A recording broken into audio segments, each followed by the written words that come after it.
But where I don't have that, I make up with my cowboy boots. So I work with Sophos. We are a security company. Everything that we do is focused around security.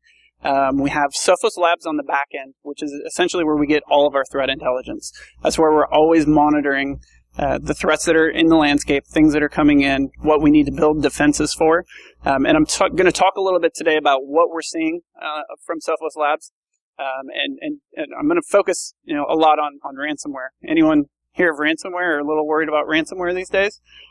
Pretty hot topic, obviously. So customized today's presentation to really focus on that and talk quite a bit about ransomware and what we're seeing. So everyone knows gone is the day where, hackers were the script kiddies sitting in a dark room, just hacking away at a keyboard on command line, trying to deface things, trying to get some notoriety, just like kids screwing around trying to get some attention. It's turned into big business.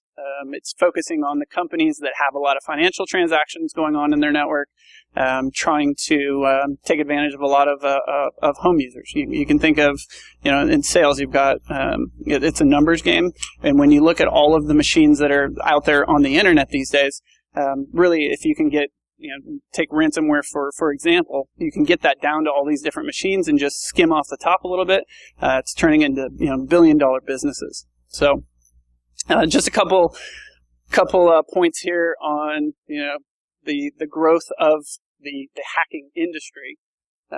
What it's believed to be $1.5 trillion by 2019. There's a lot of damages that are caused by that. If you think of the credit card companies having to go and pay fines and send out new credit cards to everyone, so it's really obviously becoming a pain to a lot of corporations.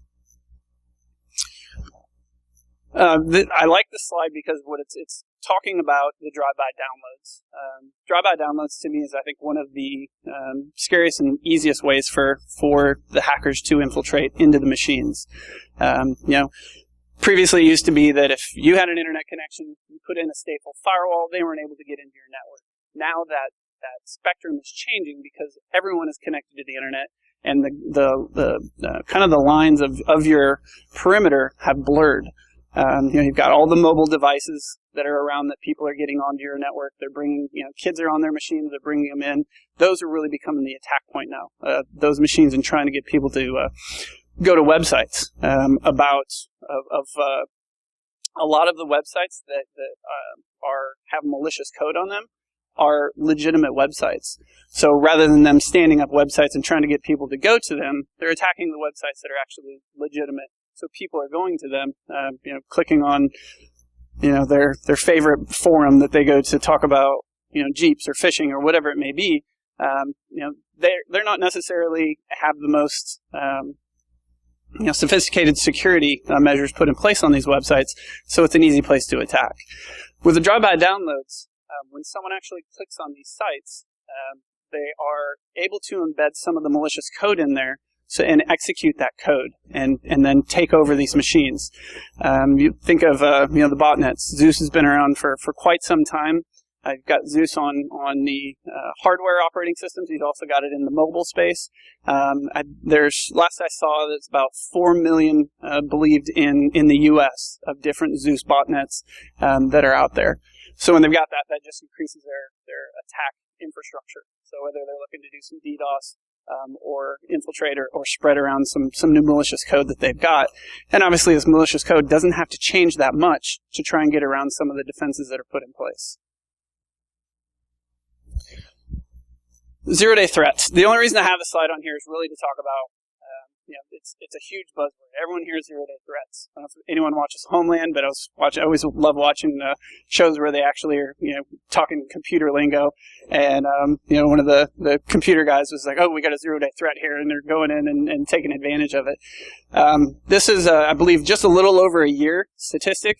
There was 8 zero-day threats that existed. Sure, most people know what the zero-day threats are. Essentially, they're threats that sit there and exist. We're just not aware of them because they haven't been exposed yet. So essentially, that's where it's just brand new threats and that vulnerabilities are able to take advantage of. So this is actually, I think this was from Black Friday.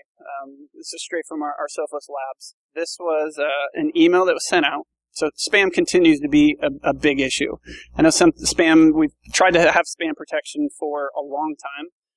It's always changing. Gone is the day of, getting a really, well, you may still get some of them, but an email that's very poorly worded, that's very obvious that it's spam. There's actually psychologists that are behind the spam emails that are going out. There's linguists that are making sure that it's not broken English. So when they're sending this out, it looks like a legitimate email. I pick on my dad a lot on my presentations. He one day called me. He's like, "Hey, I received an attachment from the lawyer," so I opened it, and he followed up and let me know that he had been hit, and now I've got a virus on my machine. I'm like, "Were you expecting anything from him?" It's like, "No, but it's from him." So I went ahead and opened it. Because it's coming from a trusted source, he's like, "Okay, this actually must be a legitimate email." So I had an Excel spreadsheet with it, and he opened it, and in turn got hit with it. This, within the image itself, this is made to, you can see this is actually legitimate. It looks like they're selling some Jeeps. Black Friday, you want to get a new SUV. Within, and you probably can't make it out here, but there is embedded within that image, there is a link that actually has malicious code on it to get the users to click on these emails, see what kind of deals they can get on Black Friday. So any Mad Men fans in here, I like this slide because it's kind of flipping it around from what I was talking about, that it's not just kids that are screwing around hacking anymore. It is really big business. It's turned into some multi-layer marketing, essentially. You can buy kits if you want to actually go and hack, whether there's a specific corporation you want to go after, or maybe there's some rival you have in your corporate world that you want to go after and get some information from them. This is actually just depicting the revenue for internet ads and how much this has gone up. And this is really where a lot of the malicious code is being put in. So Pavel Vrublevsky, kind of a tongue twister to say. If you guys haven't heard of him, I recommend writing him down and just looking him up. He's very interesting. Russian. He actually has a legitimate business, ChronoPay, where he and this Igor Gusev started this company together, and they're unsavory characters, I'll say that. There are so many articles about them out there that just, you can tell there's a lot of shady business going on. He's almost as interesting as, I love following John McAfee on Twitter. I think he's one of the most interesting characters to follow. He's got a lot of exciting things that happens around him. So, just take a look. You can actually see on the right side here, he recently went to jail, for DDoSing, his previous partner, of his company. There's also they both had some, online pharmacy businesses, where they're actually selling OxyContin, Valium, codeine, and so on, and they got raided actually recently from some Russian police as well. So just take a look at it, and he's really, when we talk about the big business around trying to infiltrate into machines and ransomware and spam and so on, really just in my mind kind of one of the kingpins. So, all right, so I'm going to go through the malvertising. Back to the slide on the malmen. This is where the big business is coming in and where they're actually trying to get that malicious code down. So you got the innocent user here going out to a website. This website has some iframes in it. It's got some static content, but there's also some dynamic content that it's got within there. And this is going to show you all real time for the user. It's going to go out and hit the ad network. Then within there, they've got a third party that they're going to go to, and then there's going to be some real time bidding. At that point, they're going to have information on you, whether it's in cookies or geography, geolocation, where you're coming from, on what to actually put in those ads. I'm sure a lot of people do Amazon. It's kind of creepy how you go to Amazon and you're looking at something, all of a sudden you go to some other website and exactly what you're looking at is popping up on there. So that's them going in and pulling all this information about you. This real-time bidding is happening less than a second, 100 milliseconds to 400 milliseconds to pull this information down and feed it into you. Now you can see the guy with the ski mask. Obviously, all hackers are wearing ski masks when they're hacking into your network. But essentially, at that point, they can either be using legitimate credentials for these ad networks, or they can be compromising these ad networks and putting in this code. So again, if we go back to the talk about the drive-by downloads, at that point, this is how they're going and embedding in that code. So again, drive-by downloads, you're hitting a website, unbeknownst to the user, they're getting that code down there. Ransomware is a perfect topic to think about. And then you got a cheesy smile by Pavel right here up at the top. And then they're taking advantage of a flash exploit here. So I'll talk a little bit about the exploit kits here in a bit, but they're, like I said, they're not sitting and just doing CLI and just ripping through that. I've got some videos, and we'll be at the booth here a little later if you'd like to come by, and I can show you some of the videos that a team of us internally have put together, where it's pretty much like an all GUI driven application that you can have that, and we sometimes internally kind of mess with each other. If you work for a security company, your boss sends you an email to say he's testing something, click here. Generally not a good idea. I got rickrolled, so it was pretty entertaining. But one of the things, I'll talk about a couple just best practices. Everyone knows that patching is a big deal. You can put all the threat defense layers in place, but patching is still really, really important. And I know in large corporations that's easier said than done because you have to have a test plan when these patches come out. And by the way, I heard something recently I thought was pretty humorous. It was, we've got Patch Tuesdays. Well, now we've got Malware Wednesdays. So if you think about all these patches, all these vulnerabilities are being released on Tuesdays, who does that work out for? Most people aren't going to be getting those all patched on Wednesday. Now all these exploits are just released out there to the wild.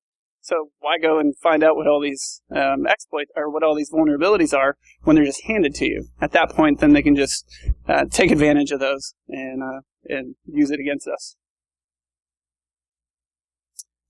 And embedding the malicious code down. Okay, so Angler is one of the exploit kits that I was talking about. I've got a video on Beef that I can show you. But this is, again, one of the kits that you can actually purchase. All GUI driven, and you're going to actually get support for these kits as well. So I was talking kind of about the multi-layer marketing. Essentially, this is all just being driven. It's changing. It's essentially a whole new side of the business. They're in it just to make money, just like all the other corporations that we work for or exist around us. And this is just showing you Angler is one of the most used exploit kits right now. So another thing, and really all I really wanted to highlight on this slide is just talking about the proxy networks. So when you've already the hackers already have all of these machines that they're just quietly sitting on, and they essentially can be used as their proxy servers to hide their identity. A lot of the big hacking, you think about the RSA hack not too long ago, that was a really targeted attack where they went into RSA so they could get into Lockheed Martin. They still don't really know where that came from because of the proxy networks and the complexity around that. There's thoughts that maybe it was China, but that's just all speculation, or maybe educated speculation. So some of the different payloads, I just have some of these listed out down the side. You can see almost all of these are for financial gain. The vol track was to get financial credentials. The ransomware, you can see the Cryptolocker, the torrent locker as well here. All right, obviously I know you can't see this, but I wanted to keep the slide in here. This is actually from a machine that had been compromised by a Cryptowall. And I don't know if they feel like they're the internet Robin Hoods, but they actually feel like they're doing good by the internet. Towards the very top, you've become part of a large community called Cryptowall. So congratulations. And actually down in here at one point, where is it? Cryptowall project is not malicious or intended to harm anyone. So to talk a little bit about this, again, they have help desks for people when they get infected by this. It's in their best interest that when someone actually gets their data encrypted, that they're able to get it back by paying the ransom. If not, people are just going to say, well, I'm just going to go to backup, or they're going to maybe be a little more meticulous about doing backups, which could in turn solve a lot of this. I'm sure everyone feels 100% confident in all their backups, right? And users backing things up. But I really do feel like they think they're the Robin Hoods here and trying to present that way. So, just a list of some of the files that Cryptowall, Cryptolocker will go after. They're not just going to go and encrypt everything. They're going to go and hit the ones that really hurt you. Family pictures, Excel spreadsheets maybe that you've been working on for a couple weeks that you just hadn't had a chance to back up yet. Corporate data. It's one thing when it actually hits one user's machine and it's encrypting all their data. Hopefully they have their own backup. But when they have map drives and it goes out and it starts hitting all the network drives, that's where it really can be disruptive to companies, waste a lot of time, cycles, and end up costing a good bit of money.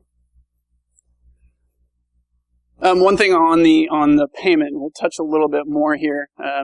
In the early instances of ransomware, it was asking for credit card information to be paid, the ransom, but they were able to track that down. So now they're using a lot of other things like Bitcoin or it's left me right now, but like if you go to 7-Eleven, you get the Manila Pay. It's a lot harder for it to track, and they're able to just skim into this. So this is just an example of different emails. Everyone knows within Microsoft Office, you've got the option there to enable the content. How many people are actually leery of clicking on enable content? Most users are actually going to say, oh, yeah, this is an email coming in from so-and-so. Enable this content. I need to see what this is. Microsoft's trying to protect people from that executing, but really they're just kind of putting it down on the users, so the users are going to go ahead and click on that.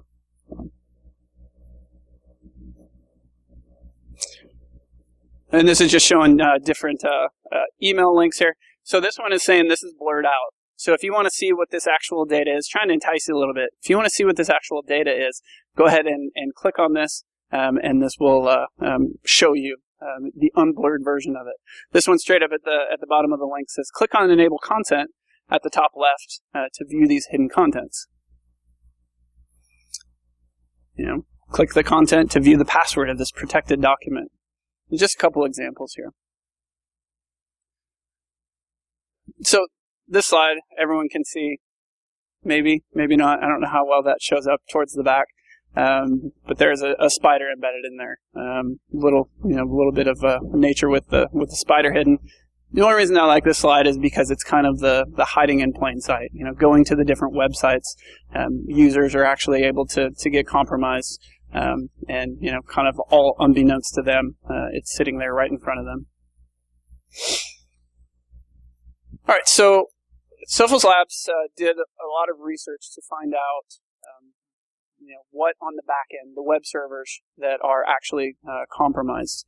A lot of us, I think, feel like Linux is just a lot more robust or a lot less likely to be compromised. But out of the Linux websites that they went and did a search for, and I can't remember the details on how many they reached out, but you can see there was 180,000 different websites that were running Linux that had actually been compromised. And this is listed out. We always give Microsoft a hard time with not being a security company. And you can see here with Apache being the back-end web server, it's the largest chunk of the pie here. So obviously Internet of Things, everything is starting to become connected. So really everything is becoming just a new threat vector.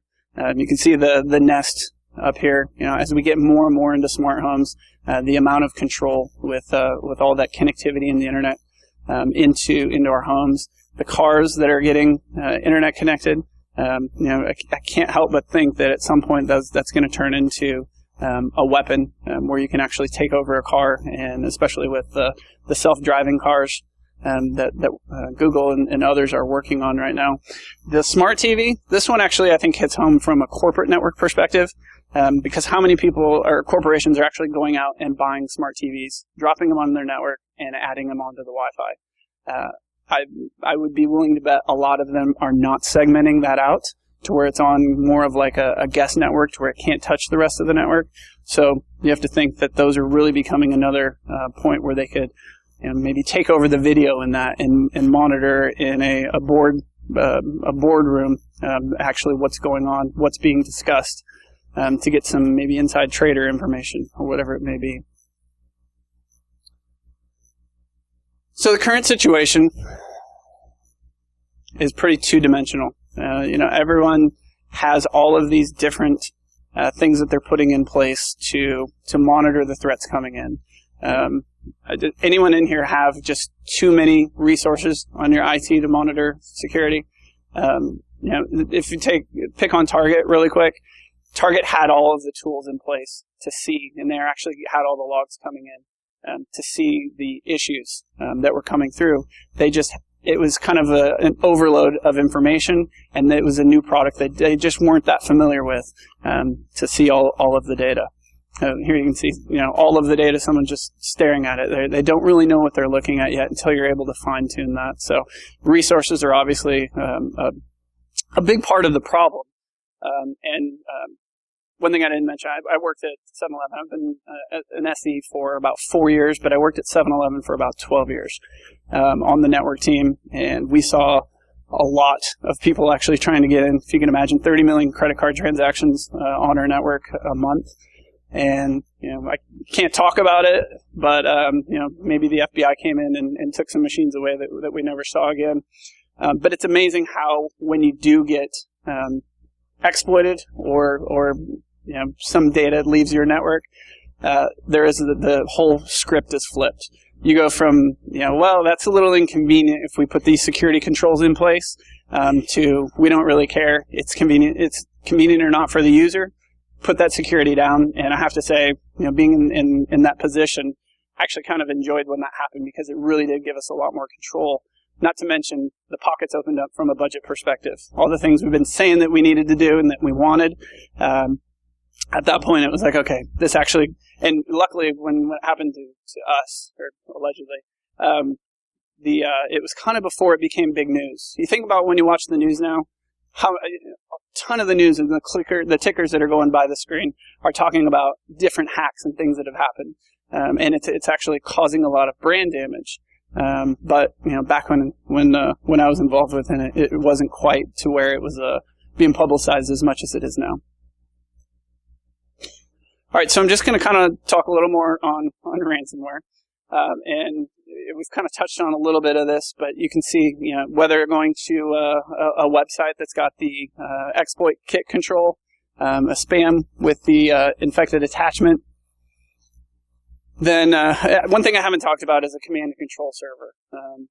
And one of the things that we do is block that command and control, basically that phone home back to wherever the server or the infrastructure may be. So if you think of Cryptolocker, Cryptolocker can actually sit down on a machine, but if you're able to block that connection going back, they're not able to phone home and get those encryption keys. They need those keys to sit on the back-end infrastructure so they can make good by their payment when you go in and pay to get your data back. But if they can't go get that encryption key and pull it down, then you're able to keep it from going out and start encrypting the data on that machine. And then you can see obviously the encryption of the assets, the ransom demand, and then once you pay the ransom, then it gets cleaned off.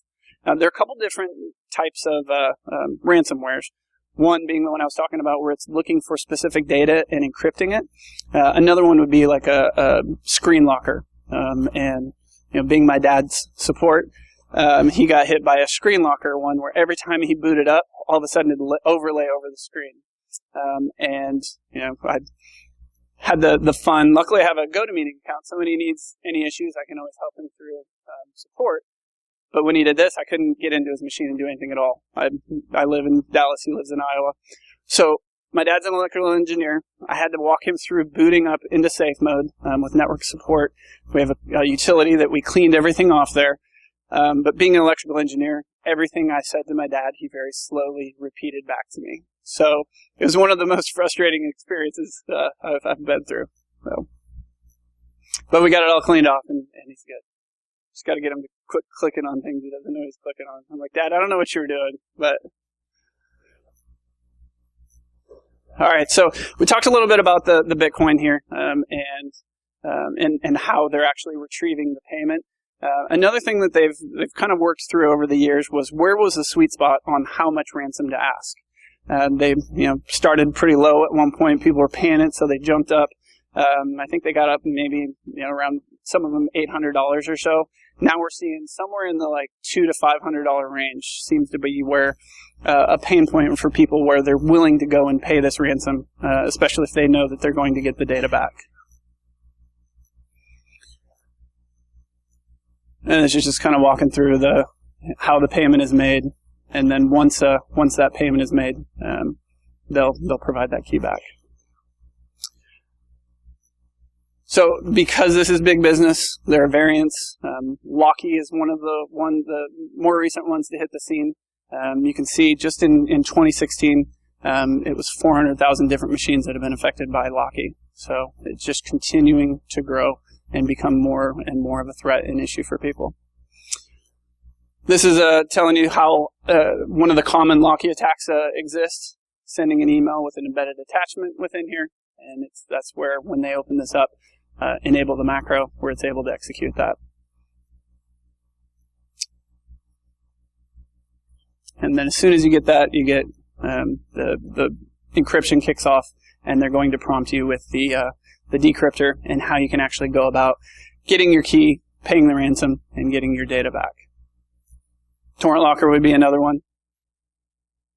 I won't go through each and every one of these. They're, again, just variants of this kind of the same idea.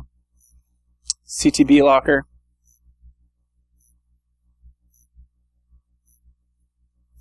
And then, so Angler is something that we talked about a little earlier. And this really is it's a little more recent on the scene. And I've got a pie chart here coming after this slide.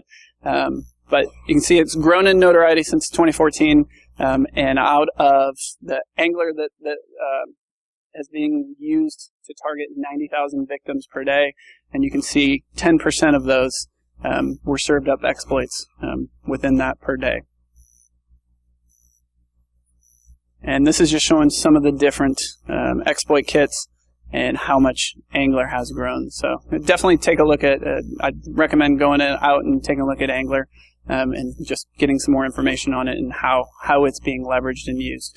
I think a lot of it, we kind of get tied up in the talking about, you've got all these different things to put in place, but I think it's really valuable to actually go out and try and act like a hacker, use some of the utilities that they're doing, because it puts you a little bit more in the mindset. And when we've done some testing internally with Beef, I think it definitely kind of shows you more of the point of view from a hacker, and that's specifically what the videos that I have, if you'd like to see them. All right, so why are the attacks so successful? I talked a little bit about it's highly professional now. There's a lot of money that's backing this, and it's really a lot of social engineering is going into this. So it's really important to have the patching put in place and to have a very good spam protection. But as everyone knows, we're always playing catch up with the hackers. So when you think of some of the advanced persistent threats, in most cases, if they really want to get in, it really kind of comes down to the education and the training of your users to not get them to click or to bite on some of this. Because if you think you're a corporation with 1,000 computers or 1,000 users, and they spam it to 1,000 of them, you really don't need many people to click on it. For an average spam email, about 3% of them are successful. So if you can get 3% of that 1,000 user corporation to click on that, you've actually got a lot of machines. And then now, once you're on the inside, depending on what controls you can get put in place and what you can take over, that's really all you need. And the last one there was actually just talking about, a lot of different things that are permitted. You think Java and Flash, you can thank those for a lot of different vulnerabilities over the years. And, soon that will be changing. All right. So I talked a little bit about the backup, having an inadequate backup strategy. The FBI's gotten a little bit of heat lately because someone spoke, I think in Baltimore maybe, from the FBI. And basically, in not so many words, he was kind of saying, if you really need the data back, you don't have the data, go ahead and pay the ransom. So what's that doing? That's just encouraging the ransomware to continue to take over. They're kind of backpedaling a little bit on that. But honestly, if you end up in a situation where you really need that data, and how much is it worth to you, a lot of people are going to go ahead and pay that. So the backups obviously are very important from the end user and from those network shares. The updates and patching. Take Internet Explorer, for example. 11 is the only one that's supported right now, but it's believed that about 20% of the Internet is still comprised of people using older than 11 IE. So obviously, not being patched anymore. No more patches for that going forward. So we continue to be the problem as the users. Dangerous users' rights and permissions. There's a lot of different things that you can do, from whether you're looking at like an application whitelisting or blacklisting, that you can do to lock down what will execute on the machine, and what rights that the users have, say, within Active Directory. Maybe what rights they have on the network shares that we were talking about. Maybe they don't need edit rights on everything, and you can lock that down a little bit. And the users I was talking about being the biggest issue within networks is just get the user training. But again, that is seen in a lot of cases, or at least in the recent past, as just being overhead.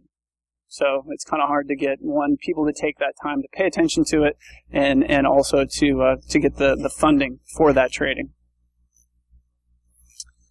And I talked about the security versus productivity. And unfortunately, in a lot of cases, especially when you're dealing with maybe the C-level, they don't want to have to deal with anything. So a lot of times, they ask for those to be, those different controls to be removed. But if you're really trying to hack into a company and really get some of the juicy information, who are you going to be going after? All right, so these are just some best practices that I'll run through. And kind of touches on the previous slide a little bit. The regular backups, keeping the backups off-site, not enabling the macros embedded within email. You can see I've touched on this a lot. This one is very important because that's a lot of the ways that this is actually coming into corporate environments and users' machines. Be very cautious about unsolicited attachments. We all know that in here, but just the general population does not. Or you can take it as kind of the curiosity killed the cat. Someone looks at something that just looks enticing enough to make them to want to click on it. Once they've clicked on it, it's too late, and it could be taking over that machine. Again, the rights permissions, not giving yourself more login power than you need. Maybe you have different people that don't need the full version of Microsoft Office. Have them run the viewers. Or maybe they can run both of them, and it's going to default to pulling things up in the viewers. Again, patching early, patching often. Try and get those out as expeditiously as possible. And we have a lot of people that'll buy our products, and they may not want to use professional services. They say, no, I'm already kind of spending that, or I'm already running tight on budget. We're going to go ahead and configure it ourselves. I know, coming from the corporate world, I can't tell you how many times I actually bought something and it sat off on the corner of my desk, and I was like, someday I'm going to get to that. I'm going to get it configured and get it in. It's worth its weight in gold to have PS from the actual company who you're purchasing things from to get them to deploy it. They're going to know everything. It's what they do day in and day out. They're going to get it configured properly for you. I always say, use the PS as actually training on the product as well. Work with them so you can learn a little bit more about that product.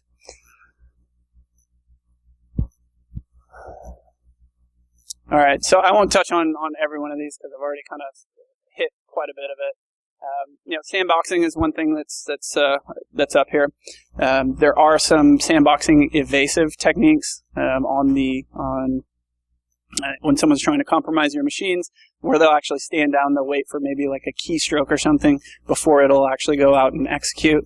But again, defense in layers.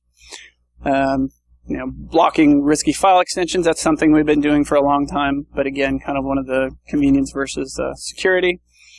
A big one to touch on here is the HTTPS filtering. Last statistic that I heard, 30% of all internet traffic was going out over HTTPS. Think about how many different websites you go to. You type it in, and it redirects you to HTTPS. Not only are your users going to use that to avoid maybe what you've got put in place from a web filtering perspective, but who else is actually going to use that? Pretty obvious, the hackers. I had a 20 terabyte server that was just grabbing off a span port, just grabbing captures. But when I was compromised, went back to look at the data to see what had actually been taken, found out it was a VPN tunnel going back out. So we could see the transmission and everything, couldn't actually see what the payload was. It isn't always the easiest thing to implement, to put in that man-in-the-middle attack, because that's essentially what all the vendors are doing, is basically having to terminate that SSL session to web filtering, next-gen firewall, whatever it may be, and then opening up a new session on the back so they can decrypt it on the fly. And you got to get that machine to trust it. But 30% of the internet traffic and growing is leveraging HTTPS. So.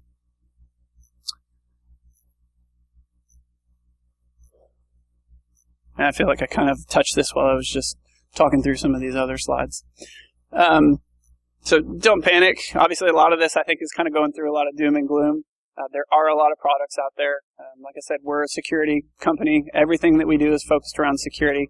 A lot of people think of us as just an endpoint antivirus company, but we do have next-gen firewall. We have the spam solutions. We got mobile control, and we just went public last year. So there's a lot of great things going on here at Sophos. Also, just from a kind of to add value, Naked Security. .sophos.com. It's a great. We're constantly releasing content on there. A lot of different articles that we're writing just to kind of keep you up with what's going on in the security and threat landscape. I definitely recommend either to follow that on Twitter. You can actually go to the website, follow it on Facebook, and it's just some really good content. Another thing that we have is Sophos Home. It's home.sophos.com. And that's actually a free client for you to use. I know a lot of people have actually come by and said they're using our free UTM firewall at home also. So take a look at that, and it's just something, again, like I said, we're part of the problem. So just enabling you guys with some free tools that you can take a look at.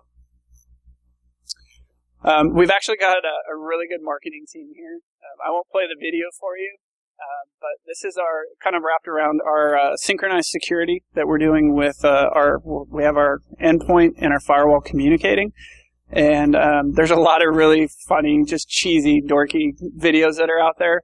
But they kind of make me giggle. So take a look out on YouTube, and I think you'll find them pretty funny. There's one where they're actually, they go from arguing like this, and then they turn into a boy band where they're making a little boy band video.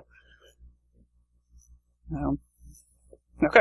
If you guys have any questions, feel free to come by our booth, or if I don't know how much time I have. 3? Okay. Maybe 1 or 2 questions, and then if anyone else, like I said, I got those videos. If you'd like to do that, or we can talk about our products, please come by our booth. Yep.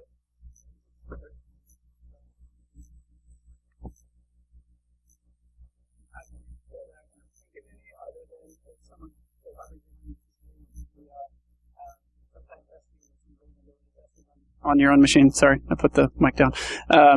Using that as maybe like if you hire someone out to see what you're vulnerable to. All right. Thank you, guys. Appreciate it.